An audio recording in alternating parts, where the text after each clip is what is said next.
যদি এত ভালোবাসা আপনারা দিতে পারেন, আপনাকে আমি কিভাবে ছেড়ে যেতে পারি, চোরেদের দলে কিভাবে নাম আমি লেখাতে পারি। আজকাল আবার চোর বললেও রাগ হয়ে যাচ্ছে, মানে বলাটা খালি কম হয়ে যাচ্ছে।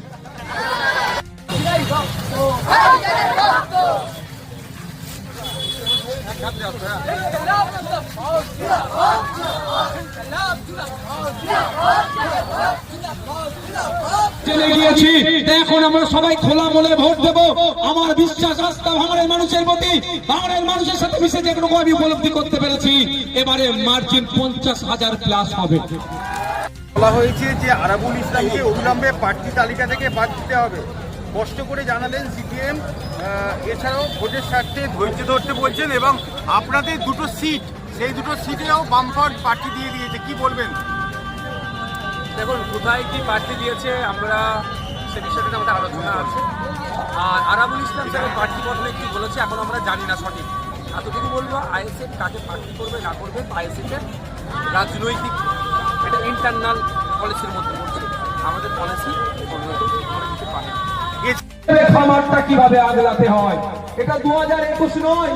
এখানে যারা বসে আছেন, এই দাদাটা 2021-এর আগে রাজনীতি করে, তো কিন্তু আমরা 2021-এর আগে যে অর্থে রাজনীতি করিনি। কি তুমি করতে নাকি গো?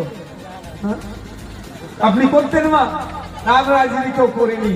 সেই সময় যদি আমরা ক্ষেতটাকে আগলাতে, ওই খামারটাকে আগলাতে পেরেছিলাম, ক্যানিং পূর্ব থেকে খামার থেকে চুরি হয়েছিল, তবে ওখানে শাহাবুদ্দিন সিরাজি ছিল, অত্যন্ত বিনয়ী শান্ত মাস্টার মশাই ছিল বলে ওখানে খামার থেকে কেড়ে নিয়েছে। আমি শাহাবুদ্দিনের মতো কিন্তু অত ভালো ছেলে নয়, আমি কিন্তু ছেড়ে আপনাদের যাই। বন্ধুগণ, আজকে আমার উপরে এত টার্গেট কেন? টার্গেট ব্যক্তি নওশাদ সিদ্দিকী নয়। টার্গেট যদি ব্যক্তি নওশাদ সিদ্দিকী হতো, টার্গেটে তারা ফেল হয়ে গিয়েছে, ওরা ঘরে বসে করতো। টার্গেট হচ্ছে নওশাদ সিদ্দিকীর কণ্ঠ। নওশাদ সিদ্দিকী তথা ইন্ডিয়ান সেকুলার ফ্রন্ট দলিত, আদিবাসী, হিন্দু, মুসলমান নির্বিশেষে মানুষের কথা বলে, ঐক্যের কথা বলে, সম্প্রীতির কথা বলে, অধিকারের কথা বলে, সচেতন হওয়ার কথা বলে, মূল স্রোতে ফিরে আসার কথা বলে। এই জন্যই নওশাদ সিদ্দিকীর উপরে এবার আক্রমণ নামিয়ে নিয়ে আসা হচ্ছে, যে এই কণ্ঠটাকে যদি আমরা আটকাতে পারি, তাহলে বাকিগুলো তো দেখছেন কোন জায়গায় পৌঁছে গিয়েছে।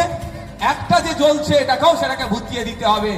ভুতাতে পারলে, নিভাতে পারলে কি হবে? তাহলে এদের হয়ে আর বলার লোক থাকবে না। যা ইচ্ছা তাই এদের সাথে করে দেব। আর দিনের শেষে যদি 50 টাকা হাতে ধরিয়ে দিই, অনেক ভালো হয়ে যাবে মনে করবে এরা। কিন্তু আমরা